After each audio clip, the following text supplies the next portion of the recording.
Kosova voton dhe ne jemi këtu për të dëshmuar dhe për të parë çdo votë deri në pritje të rezultatit përfundimtar të zgjedhjeve lokale atje dhe për të komentuar si ka shkuar deri tani, për të parë pjesëmarrjen edhe gjithçka tjetër. Kam Albinot Malogur. Albinot, përshëndes nga Tirana.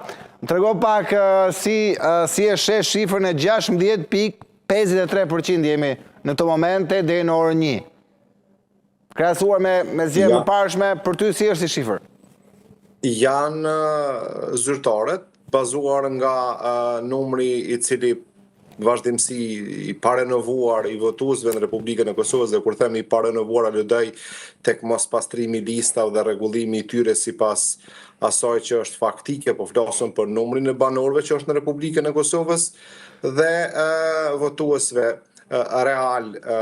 Pra, statistikat zyrtare të cilat prezantohen tani janë bazuar në atë që është e regjistruar si votues në Republikën e Kosovës dhe ata cilët janë faktik. Pra po flasim për një problematik që po vazhdon prej vitesh tani më, që listat zgjedhore të votuesve nuk kanë arritur ende të pastrohen dhe rinovohen dhe të adoptohen numrit të qytetarëve të Republikës Kosovës. Bazuar nga, po flasim këtë për censusin cili është bën vite më parë në Republikën e Kosovës, mund thuhet se nuk është që nuk mund të konsiderohet I kënaqshëm kjo dalje, për arsye se nëse ishmi bazuar me numrin e banorëve në Republikën e Kosovës dhe këtë dalje, gjithsesi që do të ishte mbi 25% sigurt, po flas bazuar në ato që kanë qenë si statistika reale të qytetarëve dhe të votuesve në Republikën e Kosovës.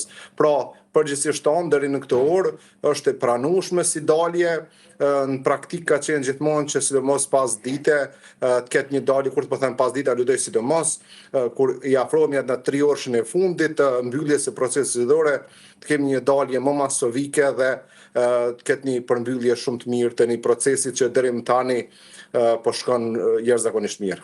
E kuptoj, Albinot, duke parë tashmë padyshim deklaratat e liderëve, atyre që kanë votuar, si kanë kryer tashmë, çfarë ke mundur të kuptosh, si ke parë deklaratat e kryetarëve të partive, por dhe vetë kandidatëve? Ke arritur të shohësh ndonjë sinjal te këta? Tani, gjithsesi kjo është ajo praktike e daljes së liderëve për të votuar. Zakonisht kjo bëhet daljen në çift, kryeministri konkretisht kryetari I lëvizjes vendosje ishte vetëm, presidenti I vendit ishte së bashku me familjen, konkretisht me bashortin e saj, po e njëjta ishte edhe me liderët tjerë. Por nga fjalët e tyre, padyshim janë fjalë të matura, se bëhet apel për dalje për të votuar, po arritet të kuptosh gjë si njohës shumë I mirë I politikës atij dhe I tyre.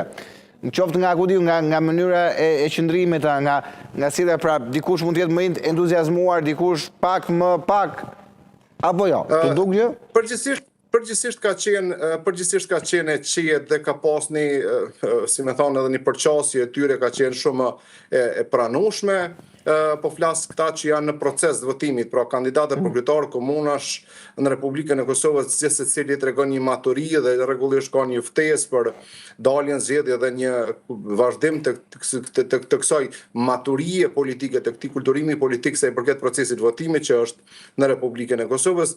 Pra, nuk është se mund të veçojmë diçka si specifik në kuptimin e asaj se si janë qasur po vetëm më pastaj liderët e subjekte politike, mënyrës e tyre të komunikimit për të thirrur qytetarë për daljen zgjedhje. Pra, ka pas më pak krim, ka qenë më shpejt si deklarate, gjithë secilit në formën e vet, po kryesisht ka qenë deklarime kurtoazie që zakonisht ndodhen në procesin e zgjedhjeve të nivelit lokal. Pra nuk mundemi veçu. Ka më qenë interesant në ora 7:30 kur do të kemi një rezultat besojnë edhe dikun aty afër edhe më të konkretizuar preliminar dhe të shohim se si do t'i qasin liderët e caktuar komunikimit të tyre me qytetarët dhe a do të përdoret ajo gjuhë që është